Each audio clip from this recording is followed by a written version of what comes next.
यमुना तीरा वनचारि। हरे कृष्णा कृष्णा कृष्णा हरे हरे, हरे राम राम राम हरे हरे, हरे कृष्णा कृष्णा कृष्णा हरे हरे, हरे राम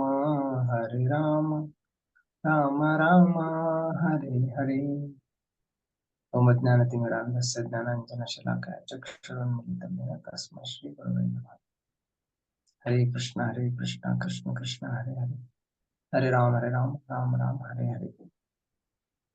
ಹರೇ ಕೃಷ್ಣ. ಎಲ್ಲ ಭಕ್ತರಿಗೂ ಪ್ರಣಾಮಗಳು. ಇವತ್ತಿನಿಂದ ಕೃಷ್ಣನ ಲೀಲೆಯ ಸ್ಮರಣೆಯನ್ನ ಆರಂಭ ಮಾಡ್ತಾ ಇದ್ದೇವೆ. ಬರುವ 26ನೇ ತಾರೀಕು ಅಂದ್ರೆ ಇವತ್ತಿನಿಂದ ಒಂದು ತಿಂಗಳೇ, ಸ್ವಲ್ಪ ದಿನ ಕಡಿಮೆ, ಒಂದು ತಿಂಗಳ ದಿನದಲ್ಲಿ ಶ್ರೀಕೃಷ್ಣ ಜನ್ಮಾಷ್ಟಮ, ಭಗವಾನ್ ಶ್ರೀಕೃಷ್ಣ ಅವತರಿಸಿದ ಅಷ್ಟಮಿಯ ಮುಹೂರ್ತ ಬರ್ತಾ ಇದೆ. ಅದರ ನಿಮಿತ್ತ ನಿರಂತರ ಕೃಷ್ಣನ ವಿವಿಧ ಲೀಲೆಗಳ ಸ್ಮರಣೆಯನ್ನ ಪ್ರಭುಗಳು ಆತರ ಒಂದು ಯೋಜನೆ ಮಾಡಿದ್ದಾರೆ ಈಗಿನ ಈ ಕ್ಲಾಸ್ ಅಲ್ಲಿ. ಇವತ್ತು ನಾನು ಪೂತನ ಸಂಹಾರದ ಬಗ್ಗೆ ಇವತ್ತು ವಿಷಯ ಇದೆ ಚರ್ಚೆ ಮಾಡ್ಲಿಕ್ಕೆ. ದ ಸೀಡೋ ಗುರು ಅಂದ್ರೆ ಕಪಟಿ ಗುರುವಿನ ಸಂಕೇತ ಪೂತನ ರಾಕ್ಷಸಿ. ಈ ಭಗವಂತನ ಲೀಲೆಗಳ ಶ್ರವಣ ಮಾಡೋದ್ರಿಂದ ಪೂತನ ರಾಕ್ಷಸಿಯ ಸಂಹಾರ, ಅಗಾಸುರನ ವಧೆ, ಮತ್ತೆ ಬಕಾಸುರ, ಪ್ರಲಂಬಾಸುರ, ಮತ್ತೆ ಕೃಷ್ಣನ ಗೋವರ್ಧನ ಲೀಲೆ, ಕೃಷ್ಣನ ಕಾಲಿಯ ದಮನ ಲೀಲೆ, ಕೃಷ್ಣನ ಇತರ ಬೃಂದಾವನ ಲೀಲೆ, ಮತ್ತೆ ಕೃಷ್ಣ ಇತರ ಭಕ್ತರಿಗೆ, ಅನೇಕ ಭಕ್ತರಿಗೆ ಅವನ ಕೃಪೆ ನೀಡಿದ್ದು, ಬ್ರಜವಾಸಿಗಳಿಗೆ ಅವನ ಕೃಪೆ ನೀಡಿದ್ದು, ಬ್ರಾಹ್ಮಣ ಪತ್ನಿಯರಿಗೆ ಅವನ ಕೃಪೆ ನೀಡಿದ್ದು, ನಾಗ ಪತ್ನಿಯರ ಪ್ರಾರ್ಥನೆಯನ್ನ ಸ್ವೀಕರಿಸಿದ್ದು. ಈಗ ನಾವು ಚರ್ಚೆ ಮಾಡೋದು ಭೀಷ್ಮ ದೇವರಿಗೆ ಕೃಷ್ಣ ತನ್ನ ವಿಶೇಷ ಅನುಗ್ರಹವನ್ನು ನೀಡಿದ್ದು. ಹೀಗೆ ಯಾವ ಅನೇಕ ಲೀಲೆಗಳಲ್ಲಿ ಕೃಷ್ಣನ ಸ್ಮರಣೆಯನ್ನ, ಲೀಲೆಗಳ ಮೂಲಕ ಕೃಷ್ಣನ ಸ್ಮರಣೆಯನ್ನು ಮಾಡ್ತಾ ಇದ್ರೆ ನಮಗೆ ನಮ್ಮ ಆಧ್ಯಾತ್ಮಿಕ ಜೀವನದಲ್ಲಿ ಪ್ರಗತಿ ಆಗುತ್ತೆ. ಮತ್ತೆ ಕೃಷ್ಣ ನಡೆಗೆ ನಾವು ನಡಿಲಿಕ್ಕೆ ಅಥವಾ ಪ್ರಗತಿ ಮಾಡ್ಲಿಕ್ಕೆ ನಮ್ಗೆ ಸಾಧ್ಯವಾಗುತ್ತೆ.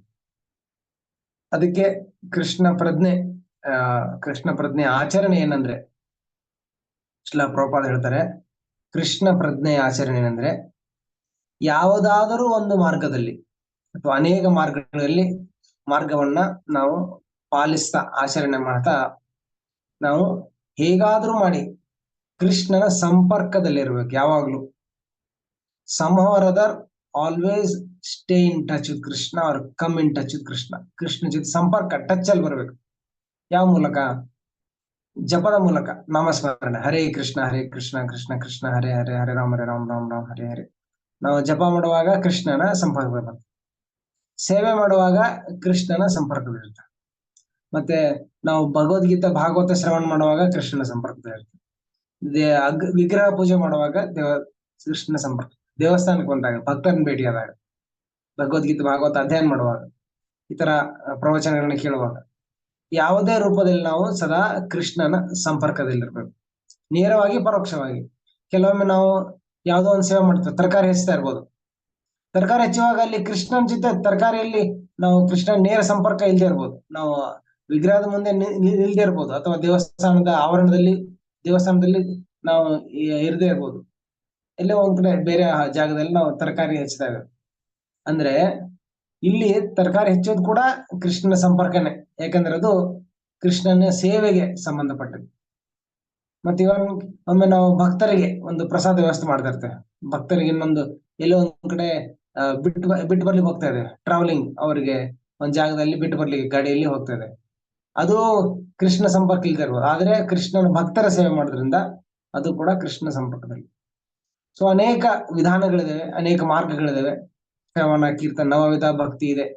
ಹೀಗೆ ಯಾವುದೇ ಒಂದು ಭಕ್ತಿ ಮಾರ್ಗವನ್ನ ನಾವು ಅನುಸರಿಸುತ್ತಾ ಸದಾ ಕೃಷ್ಣನ ಸಂಪರ್ಕದಲ್ಲಿ ಇರಬೇಕು.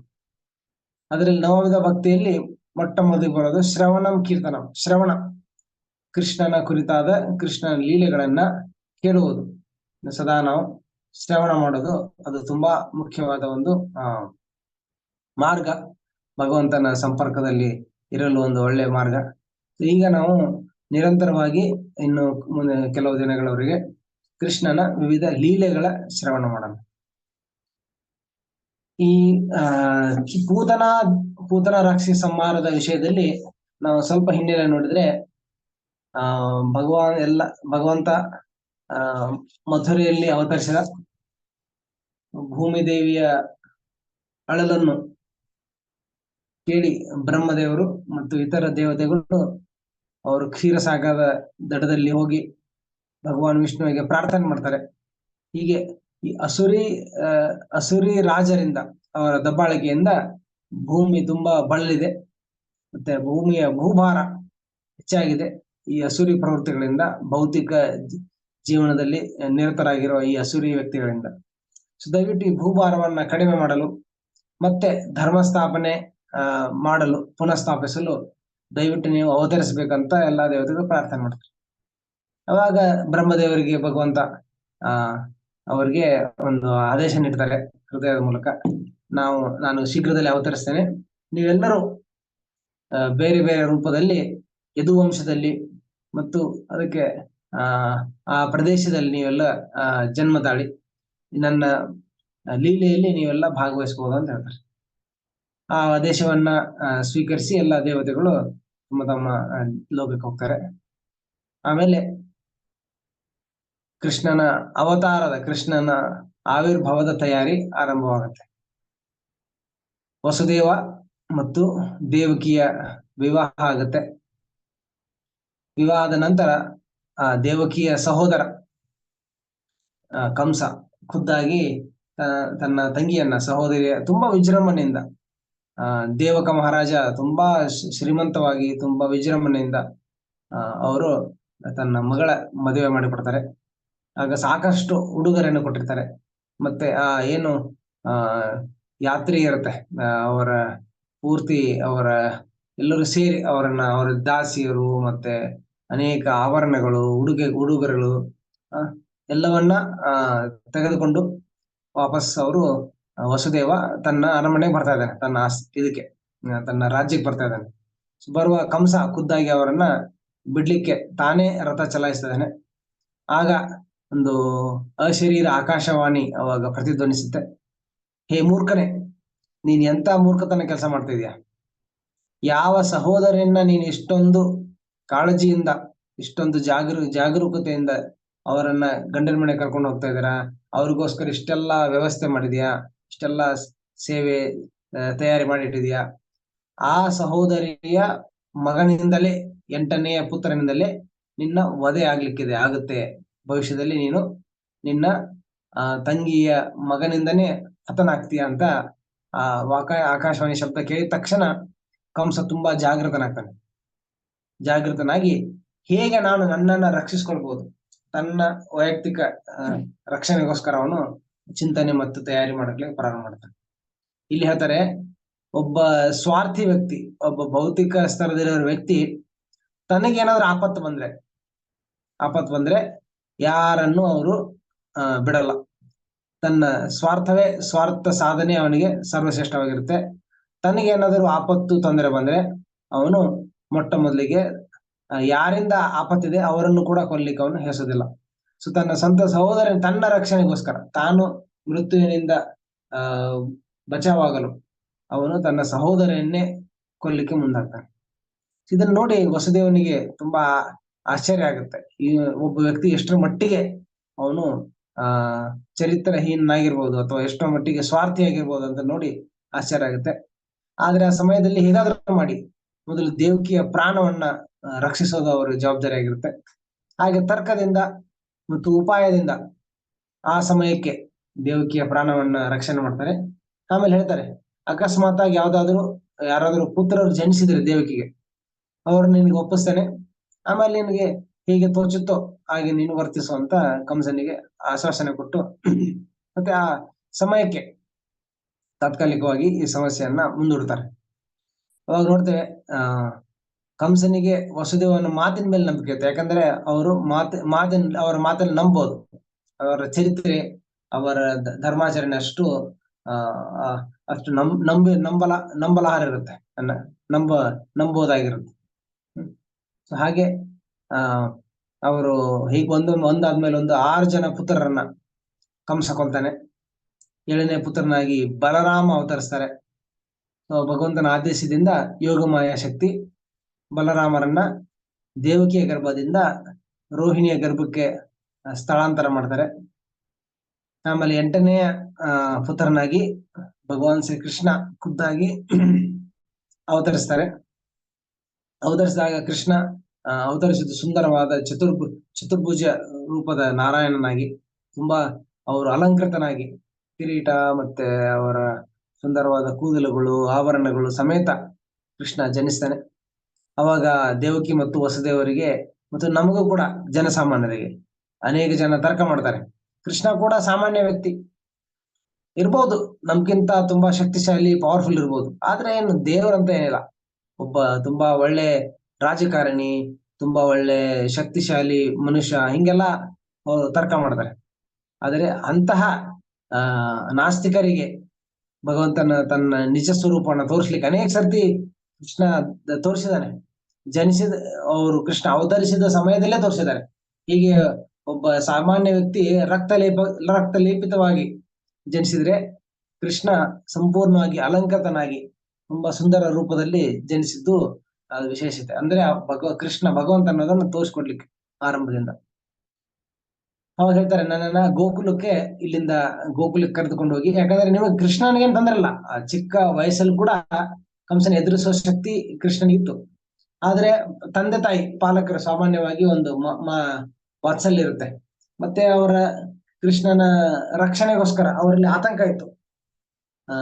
ಮತ್ತೆ ಕಂಸ ಬಂದು ನನ್ನ ಮಗನನ್ನ ಕೊಲ್ಲಬಾರದು, ರಕ್ಷಣೆ ಇರ್ಲಿ ಅಂತ ದೇವಕಿ ಭಯಭೀತರಾಗಿದ್ದ ಕಾರಣ ಅದನ್ನು ನೋಡಿ ಕೃಷ್ಣ ಹೇಳ್ತಾರೆ, ಸರಿ ನಿಮಗೆ ಭಯ ಇದ್ರೆ ನಾನು ಇಲ್ಲಿರೋದು ಬೇಡ, ಗೋಕುಲಕ್ಕೆ ಕರೆದುಕೊಂಡು ಹೋಗಿ ಅಂತ ಯಶೋಧ ಮಾತೆ ಮಡಿಲಲ್ಲಿ ನನ್ನನ್ನ ಬಿಡಿ ಅಂತ ಹೇಳಿದಾಗ, ವಸುದೇವ ಅಷ್ಟೊಂದು ಮಳೆ ಇದ್ರು ಕೂಡ, ಒಂದು ತುಂಬಾ ಏನು ಅತಿವೃಷ್ಟಿ ಇದ್ರು ಕೂಡ ಹೊರಗೆ ಹೋಗುವ ಪರಿಸ್ಥಿತಿ ಇರಲಿಲ್ಲ. ಅಷ್ಟೊಂದು ಅತಿವೃಷ್ಟಿ ಇರುತ್ತೆ.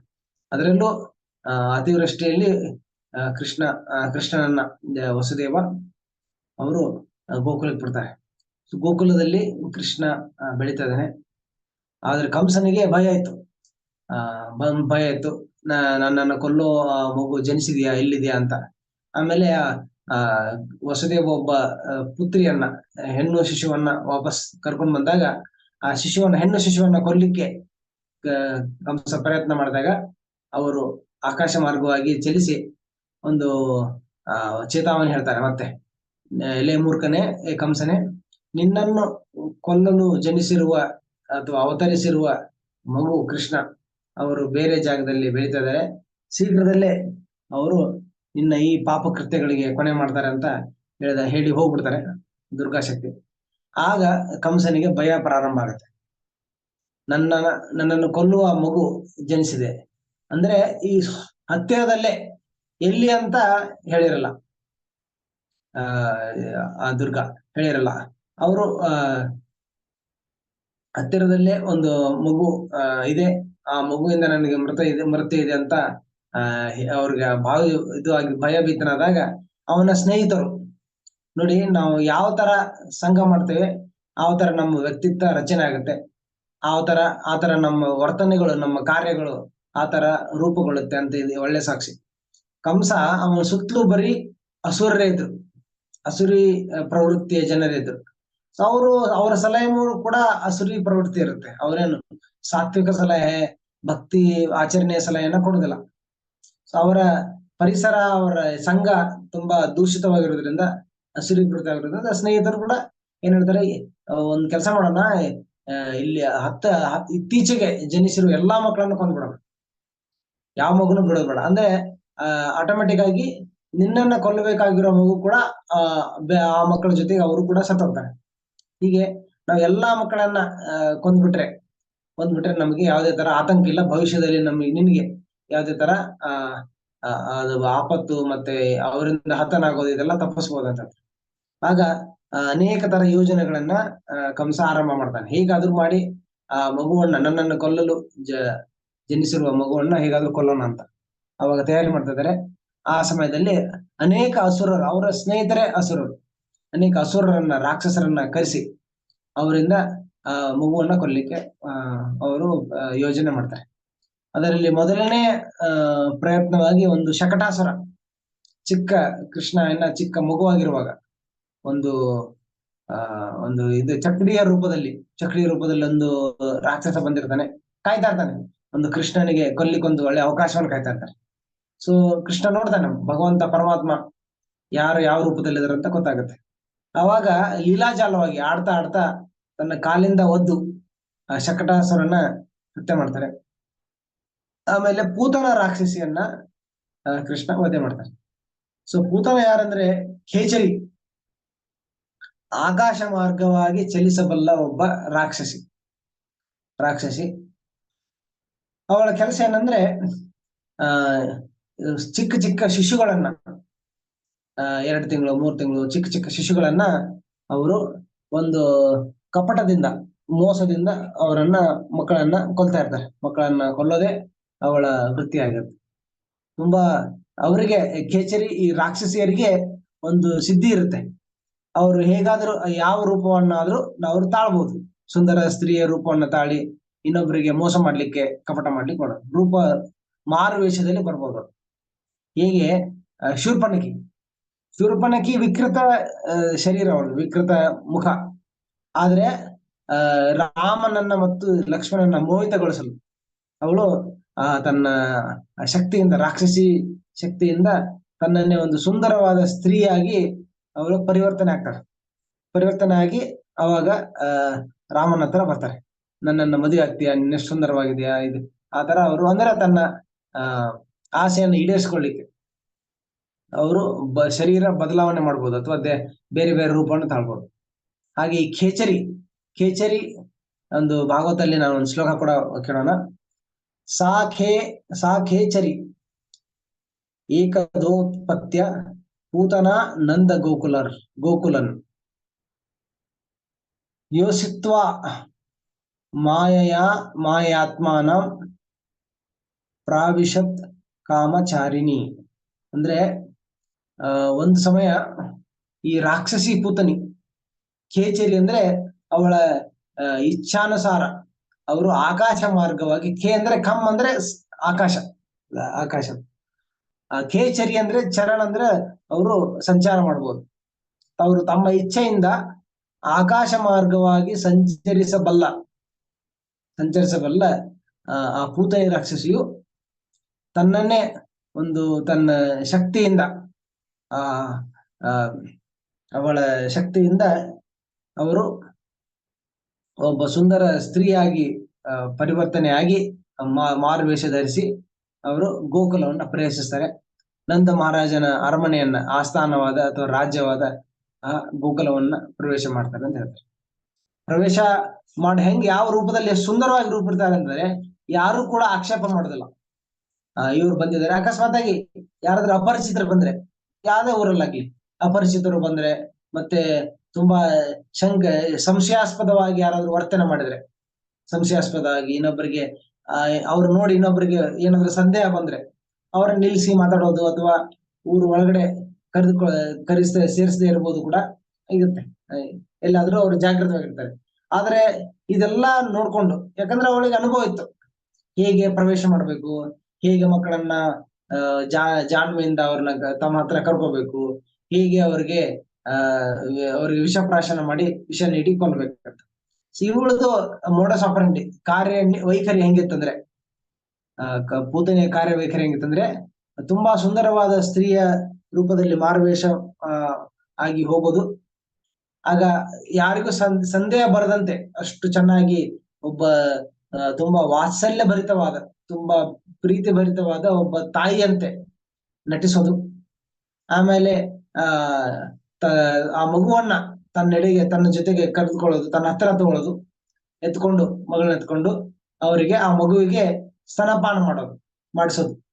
ಸ್ತನಪಾನ ಮಾಡಿಸೋ ಸಮಯದಲ್ಲಿ ಅವರು ಸ್ತನದ ಮೇಲೆ ಕಾಲಕೂಟ, ಒಂದು ವಿಷ, ತುಂಬಾ ವಿಪರೀತವಾದ, ಏನು ಸೈನೈಡ್ ಅನ್ಬೋದು, ತುಂಬಾ ಸ್ಟ್ರಾಂಗ್ ಆಗಿರೋ ಒಂದು ವಿಷ, ಅದನ್ನ ಬಾಯಲ್ಲಿ ಹೋದ ತಕ್ಷಣ ಯಾರಾದ್ರೂ ಬಾಯಲ್ಲಿ ಹಾಕೊಂಡ್ರೆ ಅದು ತಕ್ಷಣ ಆ ವ್ಯಕ್ತಿಯ ಮೃತ್ಯು ಆಗುತ್ತೆ. ಈ ಕಾಲಕೂಟ ತುಂಬಾ ಭಯಂಕರವಾದ, ತುಂಬಾ ಪ್ರಭಾವಿ, ಏನು ಮೃತ್ಯು ಮೃತ್ಯು ಜರುಗಿಸುವ ಅಷ್ಟೊಂದು ಶಕ್ತಿಶಾಲಿಯಾದ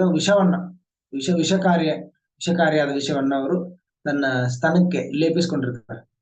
ಹಾಗೆ ಮಗು ಸ್ತನಪಾನ ಮಾಡಲು ಹೋದಾಗ ಮಗುವಿನ ಬಾಯಲ್ಲಿ ಆ ವಿಷ ಹೋಗಿ ಮಗುವಿನ ಮೃತ್ಯು ಆಗುವುದು ಅವರ ಕಾರ್ಯವೈಖರಿ ಎಂದಿನಂತೆ. ಸೊ ಅದೇ ಟೆಕ್ನಿಕ್, ಅದೇ ಕಾರ್ಯವೈಖರಿಯಲ್ಲೇ ಅವಳು ಗೋಕುಲದ ಕೂಡ ತನ್ನ ಕಾರ್ಯವನ್ನ ಮಾಡ್ತಾರೆ. ತುಂಬಾ ಸುಂದರವಾದ ಒಂದು ರೂಪವನ್ನು ಧರಿಸಿ ಗೋಕುಲದ ಪ್ರವೇಶ ಮಾಡಿದಾಗ ಯಾರಿಗೂ ಅವರ ಬಗ್ಗೆ ಸಂದೇಹ ಬರಲಿಲ್ಲ. ಕೆಲವರಂತೂ ಸಾಕ್ಷಾತ್ ಲಕ್ಷ್ಮೀ ದೇವಿಯೇ ಬಂದಿದ್ದಾಳೆ ಅನ್ನೋ ತರ ಅವ್ರಿಗೆ ಅನ್ಸುತ್ತೆ, ಅಷ್ಟೊಂದು ಸುಂದರವಾಗಿ ಕಾಣ್ತಾ ಇರ್ತಾರೆ. ಲಕ್ಷ್ಮೀ ದೇವಿ ಬಂದಿದ್ದಾಳೆ, ಅದಕ್ಕೆ ಯಾರು ಅವ್ರನ್ನ ಅಬ್ಜೆಕ್ಷನ್ ಮಾಡೋದಿಲ್ಲ. ಇವನ್ ಯಶೋಧ ಮಾತೆ ಕೂಡ ಇವ್ರು ನೋಡಿದಾಗ, ಯಶೋಧ, ರೋಹಿಣಿ ಮಾತಾ ಎಲ್ಲ ಅವ್ರು ನೋಡಿದಾಗ ಅವ್ರು ಯಾರಿಗೂ ಯಾವುದೇ ಭಯ ಅಥವಾ ಆತಂಕ ಇರೋದಿಲ್ಲ. ಸೊ ನಂದ ಭವನ ಅಂದ್ರೆ ಒಂಥರ ಅದೇ ಒಂದು ರಾಜ ಒಂದು ಅರಮನೆ ಇದ್ದಷ್ಟಿದೆ. 84 ಕಂಬ, 84 ಕಂಬಗಳು, ಅದರಲ್ಲಿ ಅಷ್ಟೊಂದು ಕಂಬಗಳು, ವಿಶಾಲವಾದ ಒಂದು ಅರಮನೆ, 100 ಜನ ಸೇವಕಿಯರು, ಅವರು ಒಂದಿಲ್ಲ ಒಂದು ಕೆಲಸ ಮಾಡ್ತಾ ಇರ್ತಾರೆ. 9 ಲಕ್ಷ ಹಸುಗಳು. ನೋಡಿ, ಒಂದ್ ಮನೆಯಲ್ಲಿ 9 ಹಸುಗಳಿಂದ್ರೆ ಎಷ್ಟು ಕೆಲಸ ಇರುತ್ತೆ.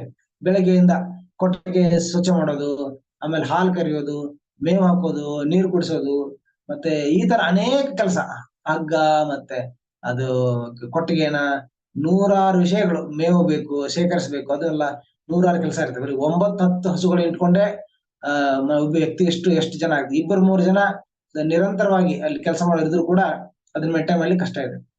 ಬರೀ 9 ಹಸು ಇದ್ದವ್ರನ್ನ ಎಷ್ಟು ಒದ್ದಾಡಿದ್ರೆ 9 ಲಕ್ಷ ಹಸುಗಳನ್ನ ಇಟ್ಕೊಂಡಿರೋ ನಂದ ಮಹಾರಾಜರು ಹೇಗೆ ಒಂದು ವ್ಯವಸ್ಥೆ ಮಾಡಿರ್ಬೋದು. ಅಲ್ಲಿ ಎಷ್ಟೊಂದು ಜನ ಕೆಲಸ ಮಾಡ್ತಿರ್ಬೋದು, ಸಾವಿರಾರು ಜನ ಬೇಕಾಗ್ತಾರೆ 9 ಲಕ್ಷ ಹಸುಗಳನ್ನು ನೋಡ್ಕೊಳ್ಳಿಕ್ಕೆ. ಆಮೇಲೆ ಮನೆಯಲ್ಲಿ ಕೂಡ ಅನೇಕ ಸದಾ ಒಂದು ಚಟುವಟಿಕೆ. ರಾಜ ಅಂದ್ರೆ ಅನೇಕ ಒಬ್ಬರಿಬ್ಬರು ಬರ್ತಾ ಇರ್ತಾರೆ, ಯಾರಾದ್ರೂ ಬರ್ತಾ ಇರ್ತಾರೆ, ಮತ್ತೆ ಎಲ್ಲರಿಗೂ ತಯಾರಿ ಬೇಕು, ಆಹಾರ, ಮತ್ತೆ ಒಂದೇನು ಕೃಷಿಕ ಮನೆತನ ಅಂದ್ರೆ ಎಲ್ಲರೂ ಕೆಲಸ ಮಾಡಿದ್ರು. ನೋಡಿ ಇಲ್ಲಿ ವ್ಯತ್ಯಾಸ, ಒಂದು ಪಟ್ಟಣದಲ್ಲಿರುವ ಒಂದು ಪರಿವಾರ ಮತ್ತು ಒಂದು ಗ್ರಾಮದಲ್ಲಿ, ಒಂದು ಕೃಷಿಕ ಮನೆತನದಲ್ಲಿ ವ್ಯತ್ಯಾಸ ಏನಂದ್ರೆ, ಪಟ್ಟಣದಲ್ಲಿ ಒಬ್ಬ ವ್ಯಕ್ತಿ ಮಾತ್ರ ದುಡಿತಾ ಇರ್ತಾನೆ. ಕೆಲಸ ಮಾಡೋದು ಅಂದ್ರೆ ಒಂದು ನೌಕರಿಗೇನೋ ಬಿಸ್ನೆಸ್ಗೇನೋ ಹೋದ್ರೆ ಆ ವ್ಯಕ್ತಿ ಮಾತ್ರ ಹೊರಗಡೆ ಕೆಲಸ ಮಾಡ್ತಾನೆ. ಮನೆಯಲ್ಲಿರೋರಿಗೆ ಏನು ಕೆಲಸ ಇಲ್ಲ ಜಾಸ್ತಿ, ಎಲ್ಲ ಬರೀ ಅಡಿಗೆ ಮಾಡೋದು, ತಮ್ಮ ಟಿವಿ ನೋಡೋದು, ಅಥವಾ ರೆಸ್ಟ್ ಮಾಡೋದು, ಅಥವಾ ಈ ತರ ಇತ್ತೀಚೆಗಂತೂ ಮೊಬೈಲ್ ಅಲ್ಲಿ ನೋಡೋದು. ಅನೇಕ ಲೇಡೀಸ್ ಬೇರೆ ಕೆಲಸ ಇಲ್ಲದ ಕಾರಣ ರೀಲ್ಸ್ ಮಾಡೋದು, ಅಂದ್ರೆ ವಿಡಿಯೋ ಮಾಡೋದು, ಚಿಕ್ಕ ವಿಷಯ, ಡ್ಯಾನ್ಸ್ ಮಾಡೋದು, ಮಾತಾಡೋದು, ಅಂದ್ರೆ ಇಂತಹ ಅನವಶ್ಯಕ ಕಾರ್ಯಗಳಲ್ಲಿ ಜನ ತೊಡಗಿದ್ದಾರೆ. ಯಾಕಂದ್ರೆ ಕೆಲಸ ಇಲ್ಲ, ಅದು ನೋ ಬಿಸ್ನೆಸ್. ಸ್ವಲ್ಪ ಅಡಿಗೆ ಮಾಡ್ತಿರ್ತಾರೆ, ಅದ್ ಕೆಲಸ ಮಾಡ್ತಾರೆ, ಆದ್ರೆ ಬೇರೆ ಟೈಮಲ್ಲಿ ಇಂಥದ್ದು ಕಾರ್ಯಗಳಲ್ಲಿ ತೊಡಗಿರ್ತಾರೆ. ಆದ್ರೆ ಒಂದು ಗ್ರಾಮೀಣ ಪ್ರದೇಶದಲ್ಲಿ, ಒಂದು ಕೃಷಿ ಸಮುದಾಯದಲ್ಲಿ ಏನಿರುತ್ತೆ, ಇಡೀ ಚಿಕ್ಕ ಮಕ್ಕಳನ್ನ ಹಿಡ್ಕೊಂಡು ಪ್ರತಿಯೊಬ್ಬರು ಎಂಗೇಜ್ ಇರ್ತಾರೆ. ನಾವು ನೋಡ್ತೇವೆ, ಒಂದು ಕೃಷಿಕ ಮನೆತನದಲ್ಲಿ ಒಂದು ಕೊಟ್ಟಿಗೆ ಸ್ವಚ್ಛ ಮಾಡೋದಿರುತ್ತೆ, ಅದಂತ ಇದಂತ ಅಂತ ಪ್ರತಿಯೊಂದು ಮಗುವಿಂದ ಹಿಡ್ಕೊಂಡು ಎಲ್ಲರೂ ಈ ಮನೆ ಕಾರ್ಯದಲ್ಲಿ ತೊಡಗಿರ್ತಾರೆ. ನಾನು ನೋಡ್ತೇನೆ, ವಿಶೇಷವಾಗಿ ಲೇಡೀಸ್ ಅಂತೂ, ಹೆಣ್ಮಕ್ಳು ಪ್ರಭುಗಳಿಗಿಂತ ಹೆಚ್ಚಿನ ಕೆಲಸ ಇರುತ್ತೆ. ಹೆಚ್ಚಿನ ಕೆಲಸ ಸದಾ ಅವ್ರ ಮನೆಯಲ್ಲಿ ಕೊಟ್ಟಿಗೆ ನೋಡ್ಕೊಳ್ಳೋದು, ಅವರು ಹಾಲು ಹಾಕೋದು, ಹಸು ಹಾಲು ಕರಿಯೋದು, ಮತ್ತೆ ಮಜ್ಜಿಗೆ ಮಾಡೋದು, ಬೆಣ್ಣೆ ಮಾಡೋದು, ಮತ್ತೆ ಕೃಷಿಯಲ್ಲಿ ಬಂದಿರುವ ಏನು ಧಾನ್ಯಗಳನ್ನ ಸ್ವಚ್ಛ ಮಾಡೋದು, ಮತ್ತೆ ಅದನ್ನ ಜೋಡಿಸೋದು, ನಿರಂತರವಾಗಿ ನೋಡ್ತೇನೆ. ಬೆಳಗ್ಗೆಯಿಂದ ರಾತ್ರಿವರೆಗೂ ಅವರು ನಿರಂತರವಾಗಿ ಅವರು ಕೆಲಸ ಮಾಡ್ತಾನೆ ಇರ್ತಾರೆ. ಹೀಗೆ ಯಶೋಧ ಮಾತೆಯ ಮನೆಯಲ್ಲಿ ಎಷ್ಟೊಂದ್ ಜನ ಸೇವಕರಿದ್ರು ಕೂಡ, ಸೇವಕರು ಎಲ್ಲರಿಗೂ ಕೈ ತುಂಬಾ ಕೆಲಸ ಆಯ್ತು, ಎಲ್ಲರೂ ವ್ಯಸ್ತ ಆಗಿದ್ರು. ಮತ್ತೆ ಅವತ್ತು ಬಂದಾಗ ಎಲ್ಲರೂ ತಮ್ಮ ಕೆಲಸದಲ್ಲಿ ತೊಡಗಿರ್ತಾರೆ. ಯಶೋಧ ಮಾತೆ ಕೂಡ ಮಗುವನ್ನು ನೋಡ್ಕೋಬೇಕು, ಮತ್ತೆ ಮನೆಯ ಎಲ್ಲರೂ ನೋಡ್ಕೋಬೇಕು. ರಾಣಿ ಅಂದ್ರೆ ಅನೇಕ ಕೆಲಸ, ಎಲ್ಲ ಸೇವಕರಿಗೆ ಕೆಲಸ ಒಪ್ಸೋದು, ಮತ್ತೆ ಎಲ್ಲ ನೋಡ್ಕೊಳ್ತಾರೆ. ಅಂತ ಹೊತ್ತಲ್ಲಿ ಸಂದೇಹ ಬರ್ಲಿಲ್ಲ, ಈ ಸುಂದರವಾದ ಸ್ತ್ರೀ ಏನು ತುಂಬಾ ನೋಡಿರ್ಲಿಲ್ಲ, ಮೊದಲು ನೋಡಿರ್ಲಿಲ್ಲ, ಆದ್ರೂ ಕೂಡ ಅವಳ ಸೌಂದರ್ಯಕ್ಕೆ ಎಲ್ಲರೂ ಮಾರು ಹೋಗ್ತಾರೆ. ಸೊ ಇರ್ಬೋದು, ಯಾರೋ ಇರ್ಬೋದು ಅಂತ ಬಿಡ್ತಾರೆ. ಬಿಟ್ಟಾಗ ಆ ಸಲಿಗೆಯಿಂದ, ಉಪಾಯದಿಂದ ಅವರು ಗೋಕುಲದಲ್ಲಿರುವ ನಂದ ಭವನವನ್ನ ಅವರು ಪ್ರವೇಶ ಮಾಡ್ತಾರೆ. ನಂದ ಭವನ ಪ್ರವೇಶ ಮಾಡಿ ಆತ ಆಚೆ ಈಚೆ ಸ್ವಲ್ಪ ಎಲ್ಲರ ಜೊತೆ ಮಾತಾಡ್ತಾ ತುಂಬಾ ಪ್ರೀತಿಯಿಂದ ಸೌಮ್ಯವಾಗಿ ತುಂಬಾ ಸುಂದರವಾದ ವರ್ತನೆಯಿಂದ ಅವರು ಅಲ್ಲಿ ಇರುವಾಗ ಯಾರಿಗೂ ಸಂದೇಹ ಬರ್ದೇನೆ ಅವರು ಕೃಷ್ಣನ ಕೊಠಡಿಯಲ್ಲಿ, ಯಾವ ರೂಮಲ್ಲಿ ಕೃಷ್ಣ ಮಲಗಿರ್ತಾರೆ ಆ ಕೊಠಡಿಯಲ್ಲಿ ಹೋಗ್ತಾರೆ. ಹೋಗಿ ಆ ಮಗುವನ್ನು ಎತ್ಕೊಳ್ಳಿಕ್ಕೆ ನೋಡ್ತಾರೆ. ಆಗ ಕೃಷ್ಣನಿಗೆ ಮೊದ್ಲೇ ಗೊತ್ತು, ಪೂತನ ಬರ್ತಾ ಇದ್ದಾಳೆ, ಇವಳು ನನ್ನನ್ನು ಕೊಲ್ಲೋ ಉದ್ದೇಶದಿಂದ ಬರ್ತಾ ಇದ್ದಾಳೆ ಅಂತ ಕೃಷ್ಣನಿಗೆ ಗೊತ್ತಿರುತ್ತೆ. ಆಗ ಅವರು ಕೃಷ್ಣ ಅವಳ ಮುಖ ನೋಡೋದನ್ನ ತಪ್ಪಿಸ್ತಾರೆ, ಕಣ್ಣು ಮುಚ್ಕೊಂಡ್ಬಿಡ್ತಾರೆ. ಗೊತ್ತಿದೆ ಅವ್ರ ಕೃಷ್ಣ ಎತ್ಕೊಳ್ಳಿಕ್ಕೆ ಬಂದಾಗ ಕೃಷ್ಣ ತನ್ನ ಕಣ್ಣನ್ನ ಮುಚ್ಕೊಳ್ತಾನೆ. ಸೊ ಅವರು ಸ್ತ್ರೀ, ಆ ಸ್ತ್ರೀಯನ್ನ ಕೊಲ್ಲೋದು ಒಂಥರ ಮುಜುಗರದ ಪರಿಸ್ಥಿತಿ. ಅದಕ್ಕೆ ತಾಟಕ, ಒಬ್ಬ ಸ್ತ್ರೀ ರಾಕ್ಷಸಿಯನ್ನ ಕೊಲ್ಲಿಕ್ಕೆ ರಾಮ ಕೂಡ ಹಿಂದಿರ್ತಾನೆ. ಯುದ್ಧ ಮಾಡ್ತಾ ಇದಾರೆ, ಅವರು ಪ್ರಹಾರ ಮಾಡ್ತಾನೆ ಇದ್ದಾರೆ ರಾಕ್ಷಸಿಯ ತಾಟಕ. ಆದ್ರೆ ಕೃಷ್ಣ ಅವಳನ್ನು ಕೊಲ್ಲಿಕ್ಕೆ ಹಿಂಜರಿತಾನೆ, ಯಾಕಂದ್ರೆ ಅವಳು ಸ್ತ್ರೀ ಹತ್ಯೆ ಮಾಡಬಾರ್ದು. ಅಸುರಿ ಇರ್ಬೋದು, ಆದ್ರೆ ಸ್ವಲ್ಪ ಶಿಕ್ಷೆ ಕೊಟ್ಟು ಬಿಡೋಣ, ಪಾಠ ಕಲ್ಸೋಣ ಅಂತ ಯೋಚನೆ ಮಾಡ್ತಾ ಇದ್ದಾರೆ. ಕೊಲ್ತಾನೆ ಇರ್ಲಿಲ್ಲ. ಅವಾಗ ವಿಶ್ವಾಮಿತ್ರ ಮುನಿ ಹೇಳ್ತಾರೆ, ನೀನು ಅವಳು ಸ್ತ್ರೀ ಅಂತ ನೀನು ಏನು ಹಿಂಜರಿ ಬಿಡ, ತುಂಬಾ ಅಸುರಿ ಪ್ರವೃತ್ತಿ ಇರೋರು, ಅವರನ್ನ ನೀನು ವಧೆ ಮಾಡಬಹುದು ಅಂತ ಅವ್ರು ಹೇಳಿದ ಮೇಲೆ ರಾಮ ತಾಟಕಿಯನ್ನ ಅವರು ಕೊಲ್ತಾರೆ. ಹಾಗೆ ಈಗ ಪೂತನಿ ಒಬ್ಬ ಸ್ತ್ರೀ ಆಗಿರೋದ್ರಿಂದ ಅವಳನ್ನು ಕೊಲ್ಲೋದು ತುಂಬಾ ಮುಜುಗರದ ಒಂದು ಸನ್ನಿವೇಶ. ಅದಕ್ಕೋಸ್ಕರ ಕೃಷ್ಣ ಕಣ್ಣು ಮುಚ್ಕೊಳ್ತಾರೆ. ಅಲ್ಲಿ ಇನ್ನೊಂದು ಮುಂದೆ ಶ್ಲೋಕ ಬರುತ್ತೆ, ಯಾವಾಗ ಕೃಷ್ಣನ ನೋಡ್ತಾರೆ ಯಾರು ಪೂತನ, ಅವಾಗ ಗೊತ್ತಾಗ್ಬಿಡುತ್ತೆ, ನೋಡಿದ ತಕ್ಷಣ ಅವ್ರು ಗೊತ್ತಾಗ್ಬಿಡುತ್ತೆ. ಯಾರಿಗೂ ಸಿಗದೇನೆ ಮತ್ತೆ ಯಾರ ಹತ್ರನು ಅನುಮತಿ ಕೂಡ ತಗೊಳ್ಳಲ್ಲ, ಅವರು ತಗೊಳ್ದೇನೆ ನಂದ ಮಹಾರಾಜರ ಕೊಠಡಿಯನ್ನ ಪ್ರವೇಶ ಮಾಡ್ತಾರೆ. ಆ ಮಗುವನ್ನ ಮಲಗಿದ್ದನ್ನು ನೋಡ್ತಾರೆ, ಕೃಷ್ಣ ಮಲಗಿದ್ದನ್ನು ನೋಡ್ತಾರೆ. ಅವರ ಅಸೀಮವಾದ ಶಕ್ತಿ ಎಷ್ಟು ಅವ್ರು ನೋಡಿದ ತಕ್ಷಣ ಪೂತನಿಗೆ ಗೊತ್ತಾಗತ್ತೆ. ಇದು ಭಕ್ತರು ಹೇಳೋದಲ್ಲ, ರಾಕ್ಷಸಿಗೆ ಗೊತ್ತಾಗ್ಬಿಡುತ್ತೆ.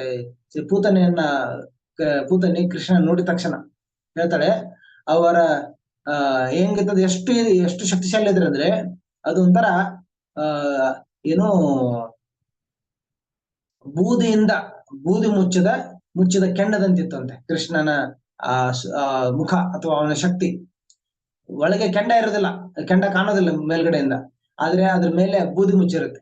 ಆದ್ರೆ ಬೂದಿ ಸರಿದ ತಕ್ಷಣ ನಮಗೆ ಅದು ತುಂಬಾ ಪ್ರಜ್ವಲಿತ ಅಥವಾ ಉರಿಯುವ ಕೆಂಡ, ಬೆಂಕಿ ನಮಗೆ ಕಾಣುತ್ತೆ ಅದರಲ್ಲಿ. ಸೊ ಬೂದಿ ಮುಚ್ಚ ಕೆಂಡದಂತಿರುವ ಕೃಷ್ಣನ ನೋಡಿದಾಗ, ಮುಖವನ್ನು ನೋಡಿದಾಗ ಪೂತನಿಗೆ ಗೊತ್ತಾಗುತ್ತೆ, ಈ ಮಗುವಲ್ಲಿ ಎಲ್ಲ ರಾಕ್ಷಸರನ್ನ, ಎಲ್ಲ ಅಸುರರನ್ನ ಕೊಲ್ಲುವ ಶಕ್ತಿ ಇದೆ. ತುಂಬಾ ಶಕ್ತಿಶಾಲಿಯ ಮಗು ಇದು.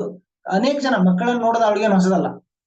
ಮಕ್ಕಳನ್ನ ನೋಡೋದು, ಶಿಶುಗಳನ್ನ ನೋಡೋದು, ಅವ್ರನ್ನ ಎತ್ಕೊಳ್ಳೋದು, ಅವ್ರನ್ನ ಕೊಲ್ಬಿಟ್ಟು ಮತ್ತೆ ಮುಂದೆ ಹೋಗ್ಬಿಡೋದು. ಅವ್ರ ಆಪರೇಷನ್ ಕೆಲಸ ಮುಗಿದ್ಬಿಟ್ಟು ಮತ್ತೆ ಅದೃಶ್ಯವಾಗ್ಬಿಡೋದು. ಇದು ಅವಳಿಗೆ ಎಂದಿನಂತ ರೂಢಿ, ದೈನಂದಿನ ಕೆಲಸ, ಅವಳ ಡ್ಯೂಟಿ ಅದು. ಹಾಗಿರುವಾಗ ಇನ್ನೂವರೆಗೂ ಯಾವುದೇ ತರ ಭಯ ಆಗಿರ್ಲಿಲ್ಲ, ಅಥವಾ ಯಾವುದೇ ಮಗುನ್ ಕಂಡು ತುಂಬಾ ಶಕ್ತಿಶಾಲಿ ಮಗು ಅಂತ ಅನಿಸಿರಲಿಲ್ಲ. ಶಿಶುಗಳು ನೋಡೋದು ಅವಳಿಗೆ ಅವಳ ವೃತ್ತಿ. ಆದ್ರೆ ಈ ಸರ್ತಿ ಈ ಮಗುವನ್ನು ನೋಡಿದಾಗ, ಕೃಷ್ಣನ ನೋಡಿದಾಗ ಅವಳಿಗೆ ವ್ಯತ್ಯಾಸ ಕಾಣುತ್ತೆ. ಕೃಷ್ಣನ ಮುಖದಲ್ಲಿ ಮತ್ತು ಇತರ ಸಾಮಾನ್ಯ ಮಕ್ಕಳ, ಶಿಶುಗಳ ಮುಖದಲ್ಲಿ ಒಂದು ಸ್ಪಷ್ಟವಾದ ವ್ಯತ್ಯಾಸ ಪೂತನಿಗೆ ಕಾಣುತ್ತೆ. ಸೊ ಪೂತನಿ ನೋಡ್ತಾಳೆ, ಅವಾಗ ಗೊತ್ತಾಗ್ಬಿಡುತ್ತೆ ಅವಳಿಗೆ, ಈ ಮಗು ತುಂಬಾ ಶಕ್ತಿಶಾಲಿ, ಸಾಮಾನ್ಯ ಮಗು ಅಲ್ಲ ಇದು. ಎಲ್ಲಾ ಅಸುರರನ್ನ, ಅವಳೊಬ್ಬನೇ ಅಲ್ಲ, ಎಲ್ಲಾ ಅಸುರರನ್ನ ನಾಶ ಮಾಡೋ, ಕೊಲ್ಲುವ ಶಕ್ತಿ ಅವಳಲ್ಲಿದೆ ಅಂತ. ಸೊ ಕೃಷ್ಣ ಕೂಡ ಗೊತ್ತಾಗುತ್ತೆ, ಈ ಅಸುರಿ ಈ ಕಿಚರಿ ಚಿಕ್ಕ ಮಕ್ಕಳನ್ನ ಕೊಲ್ಲೋದ್ರಲ್ಲಿ ತುಂಬಾ ಎಕ್ಸ್ಪರ್ಟ್ ಇದ್ದಾಳೆ. ಆದ್ರೂ ಕೂಡ ಅವಳನ್ನ ವಧೆ ಮಾಡ್ಲಿಕ್ಕಿದೆ, ಆದ್ರೆ ಅವಳ ಸ್ತ್ರೀ ಆಗಿರೋದ್ರಿಂದ ನನಗೆ ಮುಜುಗರ, ಸಂಕೋಚ ಆಗತ್ತೆ ಅಂತ ಕೃಷ್ಣ ಯೋಚನೆ ಮಾಡ್ತಾನೆ. ಸೊ ಆಗ ತುಂಬಾ ಪ್ರೀತಿಯಿಂದ ವಾತ್ಸಲ್ಯ ಭರಿತ ತಾಯಿಯಂತೆ ಕಾಣುವ ಪೂತನ ಆ ಮಗುವನ್ನ ಎತ್ಕೊಳ್ತಾಳೆ. ಎತ್ಕೊಂಡು ಆಟ ಆಡಿಸುವ ನೆಪದಲ್ಲಿ ಅವಳನ್ನ ಒಂದು ಪ್ರತ್ಯೇಕವಾದ ಒಂದು ಯಾರು ಇಲ್ಲದೆ ಇರುವ ಏಕಾಂತವಾದ ಜಾಗಕ್ಕೆ ಆ ಮಗುವನ್ನ ಕರೆದುಕೊಂಡು ಹೋಗ್ತಾರೆ. ಸೊ ಆಗ ಸ್ತನಪಾನ ಮಾಡಿಸಲು ಅವಳಿಗೆ ತಯಾರಿ ಮಾಡ್ಕೊಳ್ತಾರೆ.